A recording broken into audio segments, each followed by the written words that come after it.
Bonjour, dans cette vidéo, nous allons voir comment concevoir un géocatalogue de données. La première chose qu'il faut faire lorsqu'on veut concevoir un géocatalogue de données, c'est de préparer les fiches de métadonnées. On va voir dans les détails c'est quoi une fiche de métadonnées et comment est-ce qu'on prépare sa fiche de métadonnées. Une fiche de métadonnées, c'est un fichier, vous pouvez le faire avec Excel ou bien Word, qui liste l'ensemble des données et les informations qui sont rattachées aux différentes données selon un standard. Il existe plusieurs types de standards, mais selon un standard qui est utilisable au niveau du GeoNetwork. Nous avons choisi un standard. Nous allons voir c'est quoi un standard. Lorsque je parle de standard, on va regarder ensemble c'est quoi un standard. Voilà, je vais me connecter. Ok, c'est quoi un standard? Il existe des modèles. Il existe des modèles de métadonnées, il existe des standards. Il y a plusieurs standards. Lorsqu'on veut importer une fiche de métadonnées au niveau de GeoServer, on doit respecter un standard. Donc, on va respecter une norme. Il y a plusieurs normes qui existent en termes de conception des fiches de métadonnées. On a la norme ISO 19139, on a la norme ISO 19115 et on a plusieurs standards. Donc, on a conçu notre fiche de métadonnées en fonction du standard. Un standard qui peut être importé au niveau de GeoNetwork. Donc, c'est quoi une fiche de métadonnées? Une fiche de métadonnées, c'est une fiche qui décrit la donnée en elle-même. Donc, pour la fiche de métadonnées, pour ce standard que nous avons utilisé, l'idée c'est de pouvoir lister toutes les couches qui seront importées, toutes les fiches qui seront importées au niveau de notre géocatalogue. Par exemple, on va faire un cas pratique pour deux couches, limite administrative du Cameroun et les provinces du Cameroun. Donc, qu'est-ce qu'on doit renseigner comme information au niveau de la fiche? Déjà, le nom de la couche. Le nom de la couche. Ensuite, la date de production de la donnée. La date d'édition de la donnée également. On va renseigner également la date d'édition de la donnée. Ensuite, une description de la donnée. Pour le cas des limites administratives du Cameroun, j'ai dit ce fichier contient les limites administratives du pays telles que définies par GADM parce que la couche a été téléchargée au niveau du site des GADM.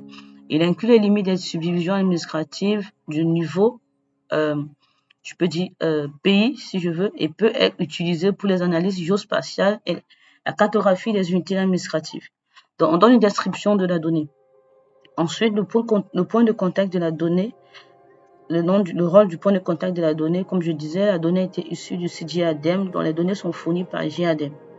L'organisation GADM, l'email GADM, pour le cas où c'est une donnée qui a été fournie par une structure locale, je prends le cas de la Côte d'Ivoire, si la donnée a été fournie par le BNetCGN, je vais simplement mentionner. Je prends le cas si c'est la Côte d'Ivoire et que la donnée a été fournie par le BNetCGN, je vais simplement mentionner la structure BNetCGN, simplement. L'email l'adresse électronique du point de contact, le format de la donnée, est-ce que ce sont des données au format Shapefile, GeoJSON, KML et tout, la résolution spatiale, l'échelle de la donnée, ensuite l'étendue de la donnée. Et ensuite, on a les mots-clés qui sont rattachés à la donnée. Je peux mettre Cameroun, je peux ajouter limite administrative.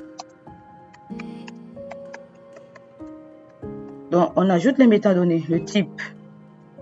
C'est une couche vecteur et tout. Je peux simplement mettre le type et les contraintes qui sont rattachées à la donnée, très important. L'accès, les contraintes d'accès. Si les données sont libres d'accès, on mentionne. Si la donnée est propriétaire, on mentionne également. Les contraintes liées à l'utilisation de la donnée. Donc, on mentionne également les contraintes qui sont liées à l'utilisation de la donnée en question, de telle sorte que lorsque un utilisateur récupère ma donnée et en visualisant les contraintes, il saura quoi faire de la donnée. Et s'il y a d'autres contraintes qui sont attachées à la donnée, on le mentionne simplement. Maintenant, la langue de la donnée, est-ce que la donnée, les informations qui sont rattachées, tables attributées, autres, est-ce que les données, la langue c'est en français, en allemand, anglais, ainsi de suite, je mentionne la langue.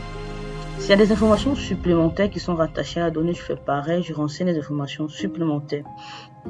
S'il y a la distribution qui est le distributeur de la donnée, si c'est une structure locale ou bien si c'est le producteur qui est distributeur également, je peux simplement mentionner distributeur de la donnée.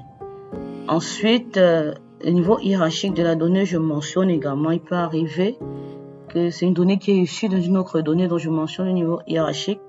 Le système de coordonnées de la donnée doit être mentionné. Également, le code, ça c'est un code que on génère de façon automatique lorsqu'on importe au niveau de GeoServer. C'est pas vraiment nécessaire, c'est une codification juste simplement pour pouvoir différencier l'ensemble des fiches qui seront importées. Maintenant, le contact qui a conçu la métadonnée au niveau du site, on renseigne également la fonction, son organisation, son adresse email et le standard de la métadonnée utilisée. Ça régit de quel nom. On précise également la norme qui a été utilisée, comme je vous ai montré au début. Il existe plusieurs standards. Donc, en fonction du modèle qu'on a utilisé, on doit préciser également le standard. Puis, on va afficher un aperçu de la donnée en question. Donc, le but vraiment, c'est de pouvoir concevoir une fiche de métadonnées qui liste l'ensemble des informations de façon détaillée avant d'aller dans le logiciel. Parce que si on ne fait pas ce travail au préalable et qu'on commence à vouloir importer des fiches au niveau de GeoNetwork, on risque de manquer des informations. Donc c'est un travail au préalable qu'on doit faire avant de pouvoir créer le GeoCatalogue au niveau de GeoNetwork. Merci.